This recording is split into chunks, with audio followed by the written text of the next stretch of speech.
Hi, this is Larry Jordan. This tutorial is about an amazing new feature in SmartSound's Sonicfire Pro 5 called Timing Control. I've been using SmartSound since 1997, and when I saw this feature, oh my goodness, the possibilities are endless. You see, Timing Control allows you to change your music to synchronize with the different sections of your video. Here's how it works. I've got a video loaded and I've got a piece of music assigned for it, and when we hit the spacebar to play it,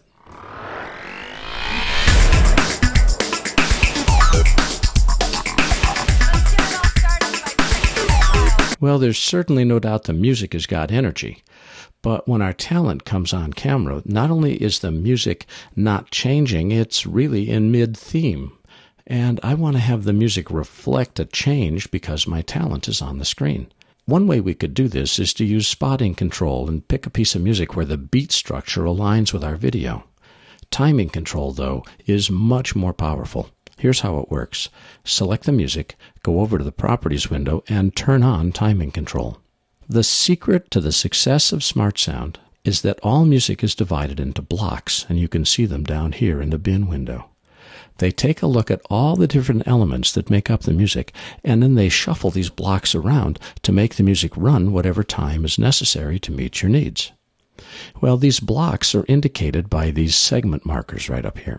Just to show you how this works, let's drop in a marker here. Now, markers are not necessary for timing control, but I'm going to put markers in because it makes it easy for us to see where we want these different segments of the video to be. We'll just put a marker at the beginning of our talent talking. We'll put a marker at the beginning of the action sequence. We'll put a marker where the logo starts to appear. And now I've got 1, 2, 3, 4 segments to my video. To change the music itself, you simply grab this timing dot, this segment keyframe, and drag it until it gets to where you want it to go. In this case, again, the marker's just for our reference, but it makes it easy to see where to drag. Hit the spacebar and listen to the difference.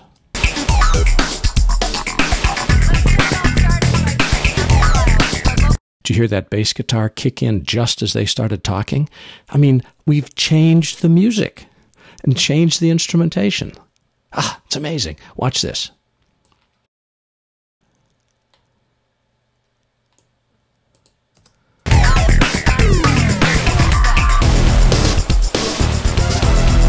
Here, let's try one more. Grab our ending and drag it up so it hits just as our logo hits and see what happens. Surf's up on the water tunnel. Now that alone is worthy of applause, but there's a few small tips I can give you that'll make your life a lot easier. Depending upon the music, and it's not the same for every clip, sometimes you can click in here between markers to create a new marker so that, say, you needed to add a theme, you can do that. Or to keep a segment keyframe from moving, you select it and click Protect, and the name of the keyframe will show up here. This means that regardless of what you do elsewhere in your audio, this marker and that cue that it represents is not going to shift position. Couple tips to using timing control. Timing control works best when you start at the beginning of your music and work to the end. In other words, always move from left to right. Also, when you're adjusting the length of the music, it works better if you grab the keyframe and drag it left to make it move to the left, as opposed to grab the keyframe and drag it to the right. That's just due to the nature of how the music is constructed.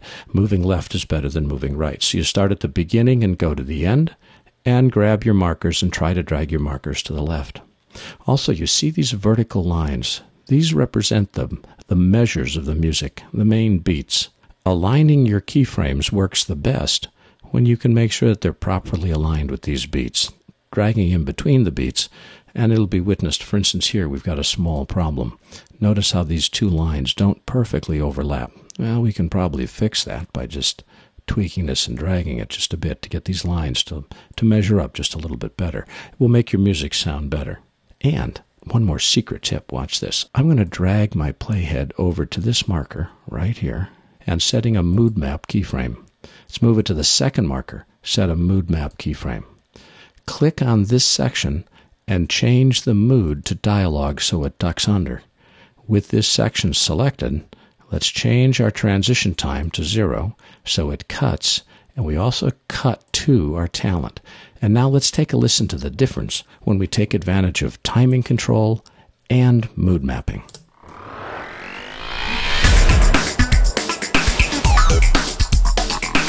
Let's get it all started by checking out the trials, where local competitors who dedicate their lives to riding pipelines battle for the chance to compete with the world's best.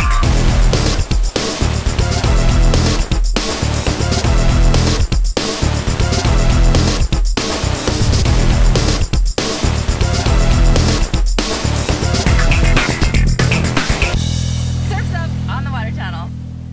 Is that amazing or what? The power of timing control.